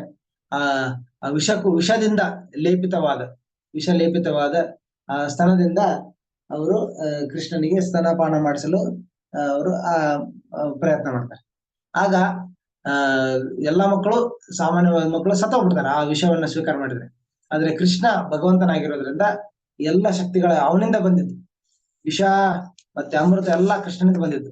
ಸೊ ಕೃಷ್ಣನಿಗೆ ವಿಷ ಮತ್ತು ಅಮೃತದಲ್ಲಿ ವ್ಯತ್ಯಾಸ ಇಲ್ಲ. ನಮಗೆ ಅಮೃತದಿಂದ ಆಯುಷ್ ಮತ್ತೆ ಆರೋಗ್ಯ ಸುಧಾರಿಸಿದ್ರೆ ಇನ್ನ ಶಕ್ತಿಶಾಲಿ, ಆದ್ರೆ ವಿಷದಿಂದ ಯಾವುದೇ ಸಾಮಾನ್ಯ ವ್ಯಕ್ತಿ ಮೃತನಾಗ್ತಾನೆ. ಅದು ಹಾನಿಕಾರಕ ಆರೋಗ್ಯಕ್ಕೆ. ಆದ್ರೆ ಕೃಷ್ಣನಿಗೆ ಯಾವುದು ಹಾನಿಕಾರಕ, ಯಾವುದು ಆರೋಗ್ಯಕರ ಅಂತ ಇಲ್ಲ. ಸೊ ವಿಷ ಮತ್ತು ಅಮೃತ ಎರಡು ಕೃಷ್ಣನಿಗೆ ಒಂದೇ. ಸೊ ಆಗ ಕೃಷ್ಣ ಈ ಅಸುರಿ ಪ್ರವೃತ್ತಿಯ ಈ ಸ್ತ್ರೀಯನ್ನ, ಯಾಕಂದ್ರೆ ಅವರನ್ನ ಜೀವಿತ ಬಿಟ್ರೆ ಇನ್ನ ಹೆಚ್ಚಿನ ಡ್ಯಾಮೇಜ್ ಮಾಡ್ತಾರೆ, ಇನ್ನ ಹೆಚ್ಚೆಚ್ಚು. ಯಾಕಂದ್ರೆ ಅವ್ರಿಗೆ ಬದುಕುವ ವಿಧಾನ ಗೊತ್ತಿಲ್ಲ, ಏನ್ ಮಾಡ್ಬೇಕು ಜೀವನದಲ್ಲಿ ಗೊತ್ತಿಲ್ಲ. ಸೊ ಅವರನ್ನ ಬಿಟ್ರೆ, ಕ್ಷಮೆ ಮಾಡಿ ಹಂಗೆ ಬಿಟ್ರೆ ಮತ್ತೆ ಇನ್ನಷ್ಟು ಮಕ್ಕಳನ್ನ ಕೊಲ್ತಾರೆ. ಸೊ ಅಂತವರಿಗೆ ತುಂಬಾ ಅಸುರಿ, ತುಂಬಾ ಪಾಪ ಪ್ರವೃತ್ತಿ ಇರುವ ಜನರನ್ನ ಅವರಿಗೆ ಕಠೋರ ಶಿಕ್ಷೆ ಆಗ್ಲೇಬೇಕು. ಅದರಲ್ಲಿ ಕಠೋರ ಶಿಕ್ಷೆ ಅಂದ್ರೆ ಒಂಥರ ಮರಣ ದಂಡನೆ ಕೊಡ್ಲೇಬೇಕು. ಹಾಗೆ ಅದಕ್ಕೋಸ್ಕರ ಈ ತುಂಬಾ ಪಾಪಮಯವಾದ ಜೀವನವನ್ನ ನಡೆಸ್ತಾ ಇರುವ ಪೂತನಿಯ ಆ ತುಂಬಾ ಅಸಹ್ಯಕರವಾದ, ತುಂಬಾ ಪಾಪಮಯವಾದ ಆ ಜೀವನವನ್ನ ಕೊನೆಗೊಳಿಸ್ಲಿಕ್ಕೆ ಕೃಷ್ಣ ನಿರ್ಧಾರ ಮಾಡ್ತಾರೆ. ಆಗ ಕೃಷ್ಣ ಅವಳ ಸ್ತನಪಾನ ಮಾಡುವ ನೆಪದಲ್ಲಿ ಮೂಲಕ ಹಾಲಿನೊಂದಿಗೆ ಅವಳ ಪ್ರಾಣವನ್ನೇ ಕೃಷ್ಣ ಎಳೆದು ಬಿಡ್ತಾರೆ. ಹಾಲಿನೊಂದಿಗೆ ಪ್ರಾಣವನ್ನ ಎಳೆದ್ಬಿಡ್ತಾರೆ. ಸೊ ಪ್ರಾಣವನ್ನ ಎಳೆಯುವ ಸಮಯದಲ್ಲಿ ಏನು ಯಾತನೆ ಆಗುತ್ತೆ ಪೂತನಿಗೆ, ತುಂಬಾ ಯಾತನೆ. ಯಾಕಂದ್ರೆ ಕೃಷ್ಣ ತುಂಬಾ ಗಟ್ಟಿಯಾಗಿ ಅವರನ್ನ ಹಿಡ್ಕೊಂಡಿರ್ತಾರೆ. ಮುಷ್ಟಿ ತುಂಬಾ ಗಟ್ಟಿಯಾಗಿರುತ್ತೆ. ಅಂದ್ರೆ ಅವಳಿಗೆ ತಪ್ಪಿಸ್ಕೊಳ್ಳಿಕ್ಕೆ ಸಾಧ್ಯವಿಲ್ಲ.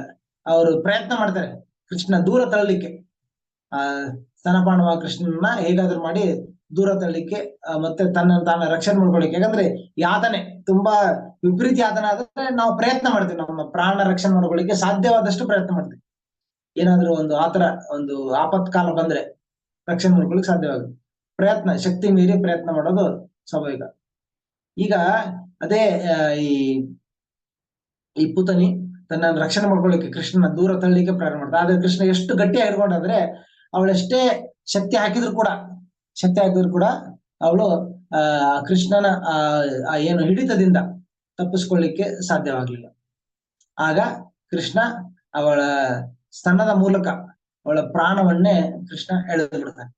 ಆ ಯಾತನೆ ಸಹಿಸಕ್ ಆಗದೇನೆ ಪೂತನೆ ಆ ಮಗು ಸಮೇತ ಮಗುನ ಎತ್ಕೊಂಡು ಹೊರಗೆ ಬರ್ತಾಳೆ, ಆಂಗಣದಲ್ಲಿ ಬರ್ತಾಳೆ. ಹೊರಗೆ ಬಂದು ಅವಳು ತನ್ನ ಮೂಲ ಸ್ವರೂಪವನ್ನ ಅವರು ತಾಳ್ತಾಳೆ. ಯಾಕಂದ್ರೆ ಸ್ವಲ್ಪ ಅದು ಏನೋ ಎಲ್ಲರನ್ನ ಮೋಸ ಮಾಡ್ಲಿಕ್ಕೆ, ಎಲ್ಲರನ್ನ ಯಾಮಾರಿಸ್ಲಿಕ್ಕೆ ಅವಳು ಒಂದು ಸುಂದರ ಸ್ತ್ರೀಯನ್ನ ಅವಳು ಸ್ವೀಕರಿಸಿದ್ಲು. ಆದ್ರೆ ಈ ಆಪತ್ ಬಂದಾಗ, ತುಂಬಾ ಕಷ್ಟ ಬಂದಾಗ, ಇದನ್ನ ತನ್ನ ಪ್ರಾಣಕ್ಕೆ ಕೂತ್ ಬಂದಾಗ ಅವಳು ತನ್ನ ಅಸುರಿ ರಾಕ್ಷಸಿ ಶರೀರವನ್ನ ಮತ್ತೆ ಧರಿಸ್ತಾಳೆ. ಅದು ನೋಡಿ ಎಲ್ರಿಗೂ ಆಶ್ಚರ್ಯ ಆಗುತ್ತೆ. ಇಷ್ಟೊಂದು ತುಂಬಾ ಎತ್ತರಕ್ಕೆ ಬೆಳಿತಾರೆ. ಅಸುರ ಅಂದ್ರೆ ದೈತ್ಯರು, ತುಂಬಾ ಶಕ್ತಿಶಾಲಿ ದೈತ್ಯರು. ಅವರನ್ನ ಆ ರೂಪವನ್ನು ನೋಡಿ ತುಂಬಾ ಅವರಿಗೆ ಎಲ್ರಿಗೂ ಶಾಕ್ ಆಗುತ್ತೆ. ಅಷ್ಟು ಅಸುರಿ ಶಕ್ತಿಯಿಂದ ಕೂಡ ಆ ಮಗುವನ್ನ, ಕೃಷ್ಣನ ದೂರ ತಳ್ಳಲಿಕ್ಕೆ, ತನ್ನ ಸ್ತನದ ಹಿಡಿತದಿಂದ ತಪ್ಪಿಸ್ಲಿಕ್ಕೆ ತುಂಬಾ ಪ್ರಯತ್ನ ಮಾಡ್ತಾಳೆ. ಆದ್ರೆ ಕೃಷ್ಣ ಎಷ್ಟು ಗಟ್ಟಿ ಹಿಡ್ಕೊಂಡಿತ್ತಂದ್ರೆ ಅವಳು ನಿಸ್ಸಹಾಯಗಳಾಗ್ತಾಳೆ, ಹೆಲ್ಪ್ಲೆಸ್ ಆಗ್ಬಿಡ್ತಾಳೆ. ಹೆಲ್ಪ್ಲೆಸ್ ಆದಾಗ ಕೃಷ್ಣ ಪ್ರಾಣವನ್ನ ತೆಗೆದು ಬಿಡ್ತಾರೆ. ಅವಳ ಸ್ತನದ ಮೂಲಕ ಪ್ರಾಣವನ್ನು ತೆಗೆದಾಗ ಅದೇ ಜಾಗದಲ್ಲಿ ಅವರು ಆ ರಾಕ್ಷಸಿ ಯಾತನೆ ಕಿರುಚುತ್ತ ಯಾತನೆಯಲ್ಲಿ ಅವಳು ಮೃತರಾಗ್ತಾಳೆ. ಎಷ್ಟು ಬೃಹತ್ ಆಕಾರದ ಇದ್ಲಂದ್ರೆ ಪೂತನ, ಅವಳು ಮಲಗಿರುವ ಉದ್ದ ಏನಿದೆ 12 ಮೈಲಿ ಅಂತೆ. 12 ಮೈಲಿ ಅಂದ್ರೆ ಒಂದು 15 ಕಿಲೋಮೀಟರ್, 16 ಕಿಲೋಮೀಟರ್ ಅಷ್ಟು ಉದ್ದಕ್ಕೆ ಅವಳು ಮಲಗಿರ್ತಾಳೆ. ದೈತ್ಯ ಏನು ದೊಡ್ಡ ಬೆಟ್ಟನೇ ಕುಸಿದು ಬಿದ್ದಿದೆ ಅನ್ನೋ ತರ ಅಷ್ಟೊಂದು ಪರ್ವತ ಗಾತ್ರದ ಅದು ಒಂದು ವಿಪರೀತವಾದ ಆ ಶರೀರವನ್ನ ನೋಡಿ ಎಲ್ರಿಗೂ ಆಶ್ಚರ್ಯ ಆಗುತ್ತೆ. ಸೊ ಆ ಸಮಯದಲ್ಲಿ ನಂದ ಮಹಾರಾಜ ಗೋಕುಲದಲ್ಲಿ ಇರುವುದಿಲ್ಲ. ಅವರು ತನ್ನ ವಾರ್ಷಿಕ ಏನು ಕರವನ್ನ ಅಥವಾ ಟ್ಯಾಕ್ಸ್ ಏನಂತೀವಿ ಅದನ್ನ ಕಟ್ಲಿಕ್ಕೆ ಮತ್ತು ರಾಜನಿಗೆ ಭೇಟಿಯಾಗ್ಲಿಕ್ಕೆ ಮಧುರ ಹೋಗಿರ್ತಾರೆ. ಸೊ ಅಲ್ಲಿ ಹೋದಾಗ ಅಲ್ಲಿ ವಸುದೇವನಿಗೆ ಪರಿಚಯ ಆಗುತ್ತೆ. ವಸುದೇವ ಸ್ನೇಹಿತ ಮತ್ತೆ ಕೂಡ ಸಹೋದರ ಕೂಡ, ಒಂದು ದೂರದ ಸಂಬಂಧದಲ್ಲಿ ಅವರು ವಸುದೇವ ಸ್ನೇಹಿತ ಕೂಡ. ಆ ಕಾರಣವಾಗಿ ಭೇಟಿಯಾದಾಗ ವಸುದೇವ ಇವರಿಗೆ ಸಂತ ಮಹಾರಾಜರಿಗೆ ಒಂದು ಕಿವಿ ಮಾತಾಡ್ತಾರೆ. ಕೃಷ್ಣ ನಿಮ್ಮ ಆಂಗಣದಲ್ಲಿ ಬೆಳೀತಾ ಇರೋದು ತುಂಬಾ ಸಂತೋಷದ ವಿಷಯ. ಆದ್ರೆ ನಿಮಗೆ ನಿಮಗೆ ಕೆಲವೊಂದು ಅಸುರರಿಂದ ತುಂಬಾ ಅಸುರಿ ಶಕ್ತಿಗಳಿಂದ ನಿಮ್ಮ ಗೋಕುಲದ ಮೇಲೆ ಒಂದು ಆಕ್ರಮಣ ಆಗ್ತಾ ಇರ್ಬೋದು. ಪದೇ ಪದೇ ನಿಮ್ಮ ಮೇಲೆ ದಾಳಿ ಆಗ್ತಾ ಇರತ್ತೆ ಸ್ವಲ್ಪ ಅನ್ನೋದು ನನಗೆ ಅನ್ಸುತ್ತೆ. ಸೊ ನೀವು ಸ್ವಲ್ಪ ಜಾಗೃತೆಯಿಂದ ಇರಿ, ತುಂಬಾ ಮಗುವನ್ನ ಕಾಪಾಡ್ಲಿಕ್ಕೆ ಮತ್ತೆ ಗೋಕುಲ ಜನರನ್ನು ಕಾಪಾಡ್ಲಿಕ್ಕೆ, ಈ ತರ ಆಪತ್ತುಗಳಿಂದ ಕಾಪಾಡ್ಲಿಕ್ಕೆ ನೀವು ಜಾಗೃತರಾಗಿ ತಯಾರಿ ಮಾಡ್ಕೊಳ್ಳಂತ ಒಂದು ಸಲಹೆ ಕೊಡ್ತಾರೆ, ಸೂಚನೆ, ಒಂದು ಹಿಂಟ್ ಕೊಡ್ತಾರೆ. ಅವಾಗ ನಂದ ಮಹಾರಾಜರಿಗೆ ಅನ್ಸುತ್ತೆ ಯಾಕೆ ಹಿಂಗೆ ಇದಾಗ್ತದೆ ಅಂತ. ಆದ್ರೆ ಅದೇ ಮಾತನ್ನ ಮೆಲಕ್ ಹಾಕ್ತಾನೆ ಬರ್ತಾ ಇರ್ತಾರೆ, ಯೋಚನೆ ಮಾಡ್ತಾ ವಾಪಸ್ ಬರ್ತಾ ಇರೋ ಸಮಯದಲ್ಲಿ ನೋಡ್ತಾರೆ ಒಂದು ದೊಡ್ಡ ಬೃಹತ್ ಆಕಾರದ ಒಂದು ವ್ಯಕ್ತಿ, ಏನು ಅಂತ ಗೊತ್ತಾಗ್ತಲ್ಲ, ಒಂದು ಬೆಟ್ಟ ಬಿದ್ದಿರೋ ತರ ಇದೆ. ಅವಾಗ ಗೋಕುಲಕ್ಕೆ ಪ್ರವೇಶ ಮಾಡಿದಾಗ ನಂದ ಮಹಾರಾಜ್ ಗೊತ್ತಾಗುತ್ತೆ ಇದು ಒಬ್ಬ ಅಸುರಿ ರಾಕ್ಷಸಿ ಮಗುವನ್ನ ಕೊಲ್ಲಿಕ್ಕೆ ಬಂದಿದ್ಲು. ಆದ್ರೆ ಕೃಷ್ಣ ಭಗವಂತನ ಅವರಿಗೆ ಯಾವತ್ತೂ ಅವರ ಯೋಗ ಮಾಯ ಆವರಣ ಇರುತ್ತೆ. ವೃಂದಾವನದ ಭಕ್ತರಲ್ಲಿ ಅವರಿಗೆ ಕೃಷ್ಣ ದೇವೋತ್ತಮ ಪರಮ ಪುರುಷ, ಭಗವಂತ ನಾರಾಯಣ ಸೃಷ್ಟಿಕರ್ತ ಅನ್ನೋದು ಅವರ ಐಶ್ವರ್ಯದ ಸ್ಮರಣೆ ಇರುವುದಿಲ್ಲ, ಅದನ್ನ ಮುಚ್ಚಲಾಗಿರುತ್ತೆ. ಅದಕ್ಕೆ ಯೋಗ ಮಾಯ ಆವರಣ ಅಂತಾರೆ. ಹಿಂಗೆ ನಮ್ಮ ಮೇಲೆ ಮಹಾಮಾಯ ಆವರಣ ಇದೆಯೋ ಅದೇ ರೀತಿಯಾಗಿ ಅಲ್ಲಿ ಭಕ್ತರ ವ್ರಜ ಭಕ್ತರ ಗೋಕುಲದಲ್ಲಿರುವ ಎಲ್ಲಾ ಭಕ್ತರಿಗೆ ಆವರಣ, ಯೋಗಮಾಯ ಆವರಣದಿಂದ ಕೃಷ್ಣನ ಈಶ್ವರಿ ಭಾವನ್ನ, ಈಶ್ವರಿ ಸ್ವರೂಪವನ್ನು ಅವರಿಗೆ ಕಾಣೋದಿಲ್ಲ. ಅವ್ರು ಅನ್ಕೊಂತಾರೆ ಸಾಮಾನ್ಯ ಮಗು, ಚಿಕ್ಕ ಮಗು. ಯಾಕಂದ್ರೆ ಅಲ್ಲಿ ಆ ಭಾವ ಬೇಕಾಗುತ್ತೆ. ಯೋಗಮಾಯ ಆವರಣ ಇಲ್ಲದೆ ಇದ್ರೆ ಅವರು ಕೃಷ್ಣನ ಆ ರೂಪದಲ್ಲಿ, ಆ ವಾತ್ಸಲ್ಯ ಭಾವದಲ್ಲಿ ಅಷ್ಟು ಸಲಿಗೆಯಿಂದ ಅವ್ರ ಜೊತೆ ವರ್ತಿಸ್ಲಿಕ್ಕೆ ಸಾಧ್ಯವಿಲ್ಲ. ಯಾಕಂದ್ರೆ ಈ ಭಗವಂತ ಅಂದ ತಕ್ಷಣ ಒಂದು ಗೌರವ ಮತ್ತು ಮರ್ಯಾದ ಆರಂಭ ಆಗ್ಬಿಡುತ್ತೆ. ಮರ್ಯಾದ ಅಲ್ಲೊಂದು ತುಂಬಾ ಗೌರವದಿಂದ ಒಂದು ಯಜಮಾನ ತರ ಅವ್ರನ್ನ ಆರಾಧನೆ ಮಾಡೋಕಾಗತ್ತೆ ಅಂತ. ಹಾಗಿರುವಾಗ ಅಂತ ಒಂದು ಸಂಬಂಧದಲ್ಲಿ ಕೃಷ್ಣನ ಮೇಲೆ ವಾತ್ಸಲ್ಯ ತೋರಿಸ್ಲಿಕ್ಕೆ, ಕೃಷ್ಣನನ್ನ ತನ್ನ ಅಧೀನದಲ್ಲಿರುವ ಒಬ್ಬ ಮಗು ಅಂತ, ಯಶೋದೆಗೆ ಕೃಷ್ಣ ಒಬ್ಬ ಅವಳ ಮಗು ಅಷ್ಟೇ. ಅವನು ದೇವರು ಭಗವಂತ ಎಲ್ಲರನ್ನ ಆಹಾರ ನೀಡೋದು ಅವನೇ. ಅದು ಯಶೋದ ಅನ್ಕೊಂತಾಳೆ, ನಾನು ಕಾಲಕ್ಕೆ ಸರಿಯಾಗಿ ಪೌಷ್ಟಿಕ ಆಹಾರನ ಕೃಷ್ಣ ನೀಡದೇ ಇದ್ರೆ ಅವನು ದುರ್ಬಲನಾಗ್ತಾನೆ, ಅವನ ಬೆಳವಣಿಗೆ ಕುಸಿತವಾಗುತ್ತೆ ಅಂತ ತುಂಬಾ ಜಾಗ್ರತೆಯಿಂದ ಪೌಷ್ಟಿಕ ಆಹಾರವನ್ನ ಕೃಷ್ಣ ನೀಡ್ತಾ ಇದ್ವಿ.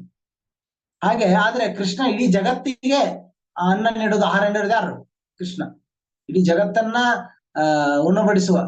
ಜಗತ್ತಿಗೆ ಉಣಬಡಿಸುವ ಕೃಷ್ಣ, ಎಲ್ಲರಿಗೂ ಆಹಾರ ನೀಡುವ ಕೃಷ್ಣನಿಗೆ ಆಹಾರದ ಕೊರತೆ ಇರ್ಲಿಕ್ಕೆ ಸಾಧ್ಯನಾ?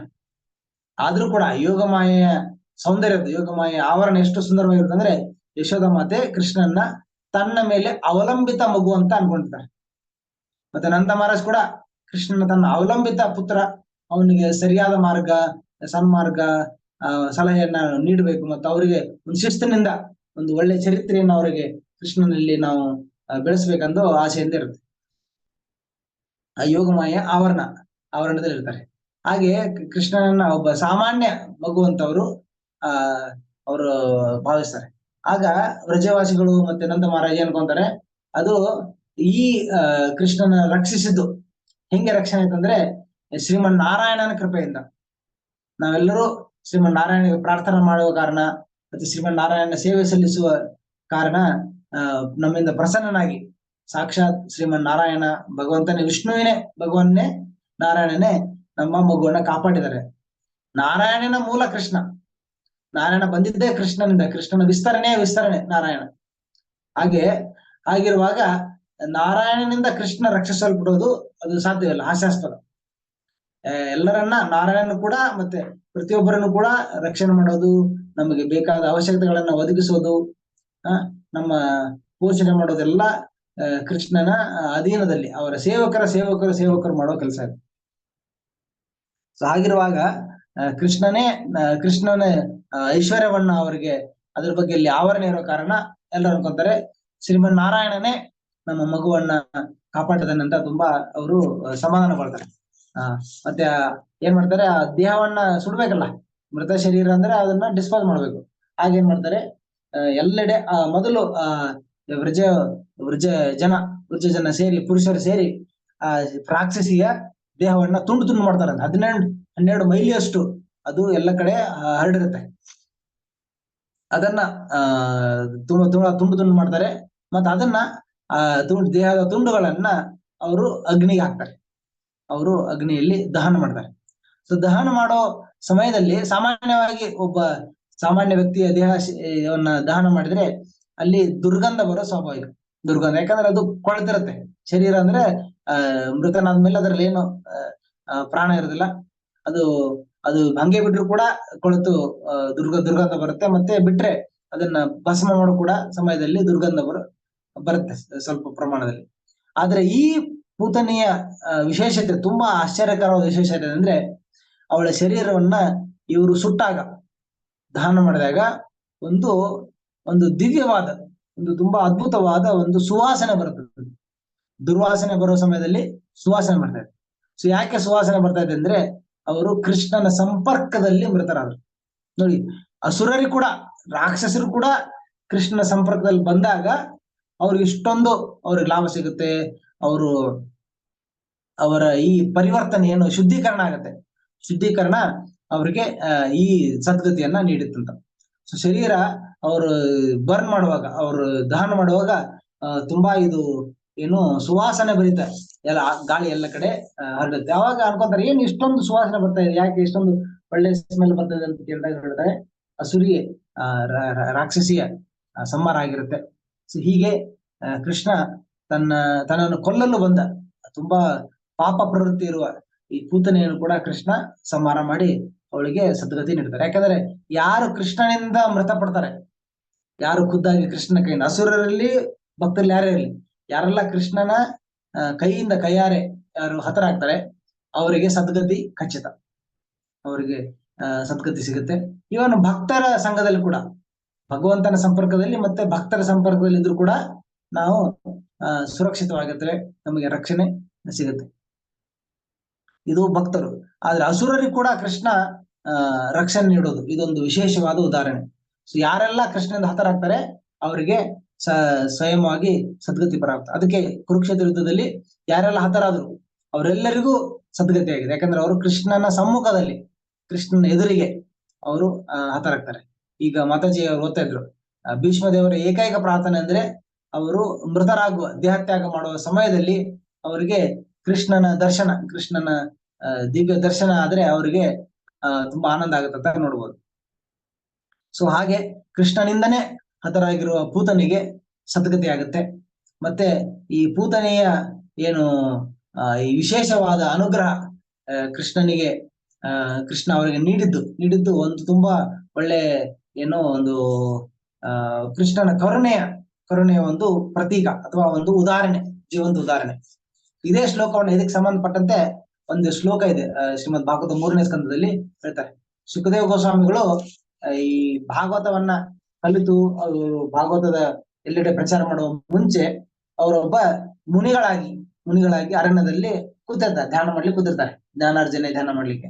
ಆಗ ವ್ಯಾಸದೇವರಿಗೆ ತಮ್ಮ ಪುತ್ರರನ್ನ ವಾಪಸ್ ಮನೆ ಕರ್ಕೊಂಡು ಬರ್ಲಿಕ್ಕೆ ಒಂದು ಉಪಾಯ ಮಾಡ್ಬೇಕಿದೆ.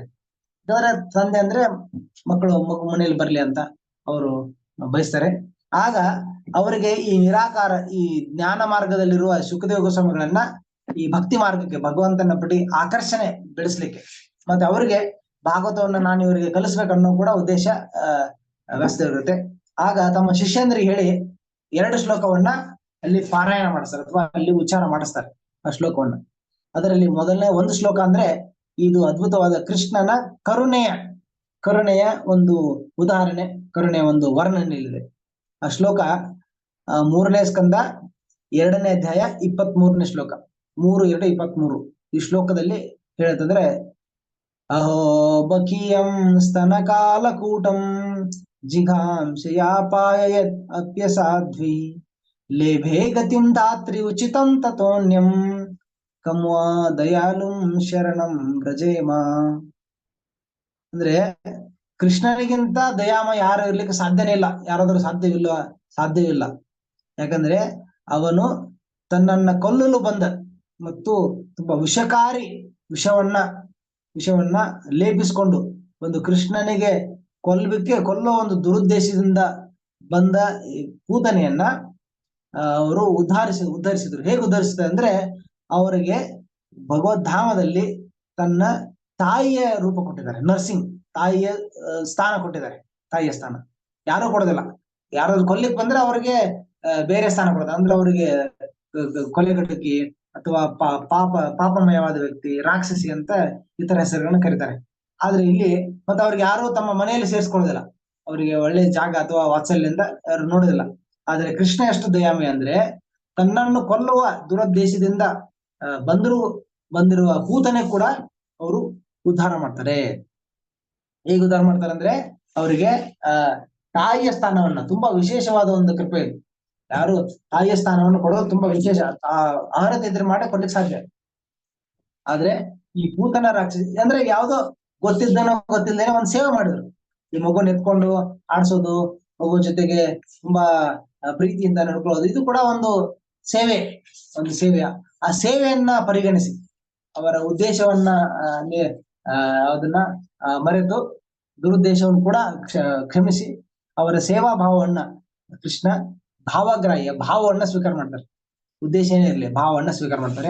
ಹಾಗೆ ಆ ಮೂಲಕ ಪೂತನಿಗೆ ತನ್ನ ಸ್ವಧಾಮದಲ್ಲಿ ತಾಯಿಯ ಸ್ಥಾನವನ್ನ ನೀಡ್ತಾರೆ. ಹೀಗೆ ಪೂತನ ಉದ್ಧಾರ ಆಗುತ್ತೆ. ಮತ್ತೆ ನಾವು ಕೂಡ ಇಲ್ಲಿ ಸೀಟೋ ಗುರು ಅಂದ್ರೆ, ಕಪಟಿ ಗುರು ಅಂದ್ರೆ, ನಾವು ಮೇಲ್ನೋಟಕ್ಕೆ ಅವರ ವಸ್ತ್ರದಿಂದ, ಅವರ ಏನು ಇವನ್ ಇದು ಮಿಸ್ಟಿಕ್ ಪವರ್ ಏನು, ಅವರ ಒಂಥರ ಜಾದೂ ಶಕ್ತಿಗಳಿಂದ, ಚಮತ್ಕಾರ ಶಕ್ತಿಯಿಂದ ಒಂದ್ ಚಮತ್ಕಾರ ಮಾಡ್ತಾರೆ, ಹಂಗಾಗತ್ತೆ ಹಿಂಗಾಗತ್ತೆ ಅಂತ. ಅದಕ್ಕೆ ನಾವು ಮಾರು ಹೋಗ್ಬಾರ್ದು. ಅವ್ರು ಹೇಗೆ ಎಷ್ಟೇ ಅವರು ಬಣ್ಣ ಹಚ್ಚಿ ಮಾತಾಡಿದ್ರು ಕೂಡ ಅವರ ಕಪಟದಿಂದ ನಾವು ಜಾಗೃತರಾಗಿರ್ಬೇಕು. ಮತ್ತೆ ಸದ್ಗುರುವಿನ ಆಶ್ರಯವನ್ನ, ಯಾರ ಶಾಸ್ತ್ರದಿಂದ ಮಾತಾಡ್ತಾರೆ, ಗುರು ಪರಂಪರೆಯಲ್ಲಿ ಬಂದಿದ್ದಾರೆ, ಅವರನ್ನ ಮಾತ್ರ ನಾವು ಗುರುಗಳನ್ನ ಸ್ವೀಕರಿಸಬೇಕು. ಮತ್ತೆ ಇಲ್ಲೊಂದು ವಿಶೇಷ ಏನಂದ್ರೆ, ಯಾರು ಈ ಪೂತನ ಸಂಹಾರದ ಲೀಲೆಯನ್ನು ಶ್ರವಣ ಮಾಡ್ತಾರೆ, ಅವರಿಗೆ ಎಲ್ಲ ತರದ ದುಷ್ಟ ಶಕ್ತಿಗಳಿಂದ ಅವ್ರಿಗೆ ರಕ್ಷಣೆ ಸಿಗುತ್ತೆ ಅಂತ ಹೇಳ್ತಾರೆ. ಅಂದ್ರೆ ನಯತ್ರ ಶ್ರವಣಾದೀನಿ ರಕ್ಷೋಜ್ಞಾನಿ ಸ್ವಕರ್ಮಸು ಕುರುವಂತಿ ಸಾತ್ವತಂ ಭರ್ತುರ್ ಯಾತು ಧಾನ್ಯಸ್ ಚ ತತ್ರಹಿ. ಅಂದ್ರೆ ಹೇ ರಾಜನೇ, ಯಾವಾಗ ಜನರು ಭಗವಂತನ ಕೀರ್ತನಾದಿ ಭಕ್ತಿ ಕಾರ್ಯವನ್ನ, ಧರ್ಮ ಕಾರ್ಯನ ಆಚರಣೆ ಮಾಡ್ತಾರೆ, ಅವರು ಮತ್ತು ಅವರ ಮನೆಯಲ್ಲಿ ಯಾವುದೇ ತರ ದುಷ್ಟ ಶಕ್ತಿಗಳು ಅಲ್ಲಿ ಇರೋದಿಲ್ಲ. ಅಂದ್ರೆ ಈ ಭಕ್ತಿ ಸೇವೆಯಿಂದ ಶ್ರವಣ ಕೀರ್ತನಗಳ ಮಾಡುವಾಗ ಆ ಪರಿಸರದಲ್ಲಿ ಅಥವಾ ಆ ಮನೆಯಲ್ಲಿ ಯಾವುದೇ ದುಷ್ಟ ಶಕ್ತಿ ಇರೋದೆಲ್ಲ ಓಡಿಸ್ಬಿಡುತ್ತೆ. ಕೆಲವೊಮ್ಮೆ ನೆಗೆಟಿವ್ ಎನರ್ಜಿ ಇರುತ್ತೆ, ಏನೋ ಭೂತ ಪ್ರೇತದ ಇದು ಇರುತ್ತೆ, ಕಾಡಾಟ ಇರುತ್ತೆ. ಈ ತರ ಏನೇ ದುಷ್ಟಶಕ್ತಿ, ನೆಗೆಟಿವ್ ಎನರ್ಜಿ, ಯಾವತ್ತು ನೆಗೆಟಿವಿಟಿ ಇರುತ್ತೆ. ಅಂತಹ ವ್ಯಕ್ತಿಗಳಿಗೆ ಕೂಡ ರಕ್ಷಣೆ ನೀಡುತ್ತೆ ಈ ಭಗವಂತನ ಲೀಲಾ ಶ್ರವಣ. ಅದಕ್ಕೆ ಎಲ್ಲರ ಮನೆಯಲ್ಲಿ ಭಾಗವತ ಸೆಟ್ ಆಗಿರ್ಬೇಕಂದ್ರೆ, ಶ್ರೀಮದ್ ಭಾಗವತ ಪ್ರತಿನಿತ್ಯ ಪಾರಾಯಣ ಅಧ್ಯಯನ ಆದ್ರೆ ಆ ಮನೆಯಲ್ಲಿ ಯಾವುದೇ ತರ ದುಷ್ಟ ಅಸುರಿ ಶಕ್ತಿಗಳು ಅಲ್ಲಿ ತಮ್ಮ ಪ್ರಭಾವವನ್ನ ಬೀರ್ಲಿಕ್ಕೆ ಸಾಧ್ಯವಿಲ್ಲ. ಅವರು ಸದಾ ಸುರಕ್ಷಿತರಾಗಿರ್ತಾರೆ ಅಂತ ನಾವು ನೋಡ್ಬೋದು. ಹೀಗೆ ನಾವು ಮುಂದೆ ಹೋಗ್ತಾ ಭಗವಂತನ ಇತರ ಲೀಲೆಗಳನ್ನು ಕೂಡ ನಿಮ್ಗೆ ಕೇಳಲಿಕ್ಕೆ ಒಂದು ಅವಕಾಶ ಸಿಗುತ್ತೆ. ಸದಾ ಕೃಷ್ಣನ ಲೀಲಾ ಸ್ಮರಣ ಅಂತ ಕರೀತಾರೆ. ಕೃಷ್ಣನ ವಿವಿಧ ಯಾವುದೇ ಲೀಲೆಯಲ್ಲಿ, ಕಾಲಿಯಾದವನ ಮತ್ತೆ ಗೋವರ್ಧನ ಲೀಲೆ, ಯಾವುದೇ ಲೀಲೆಯನ್ನು ನೀವು ಅದನ್ನ ಅಧ್ಯಯನ ಮಾಡ್ತಾ ಅದ್ರ ಬಗ್ಗೆ ಚಿಂತನೆ ಮತ್ತೆ ಅದ್ರ ಬಗ್ಗೆ ಸದಾ ನಾವು ನಾವು ಸ್ಮರಣೆಯನ್ನು ಮಾಡ್ತಾ ಇದ್ರೆ ಮತ್ತೆ ನಾವು ಕೃಷ್ಣ ಸಂಪರ್ಕದಲ್ಲಿ ಇರ್ತೇವೆ. ಆ ಮೂಲಕ ನಮ್ಮ ಹೃದಯ ಶುದ್ಧೀಕರಣೆ ಆಗಿ ನಾವು ಕೂಡ ಭಗವಂತನ ಕೃಪೆಗೆ ನಾವು ಪಾತ್ರರಾಗ್ತೇವೆ. ಭಕ್ತಿ ಸೇವೆಯಲ್ಲಿ ನಾವು ಪ್ರಗತಿ ಆಗ್ತೇವೆ. ಹರೇ ಕೃಷ್ಣ. ಇಲ್ಲಿ ಕೊನೆ ಮಾಡ್ತೇನೆ. ಯಾರಿಗಾದ್ರೂ ಪ್ರಶ್ನೆ ಇದ್ರೆ ಚರ್ಚೆ ಮಾಡಿ.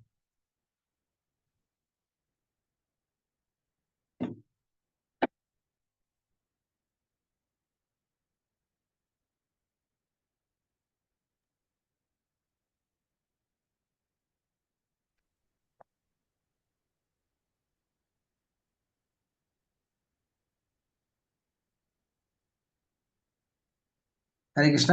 ಕೇಳಿಸ್ತಿದೆಯಾ? ಕೇಳಿಸ್ತಾ ಇದೆ ಪ್ರಭು.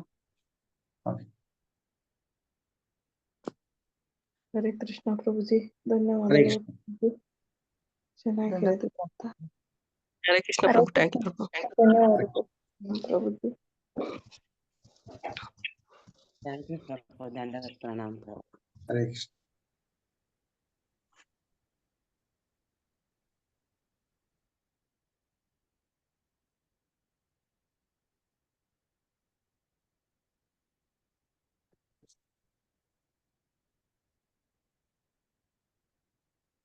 ಧನ್ಯವಾದಗಳು ಪ್ರಭುಜಿ. Hare Krishna. Okay, Mataji, shall we end the class, Prabhu? Prabhu. Oh, thank you. I will end the class. Nobody has question and doubts.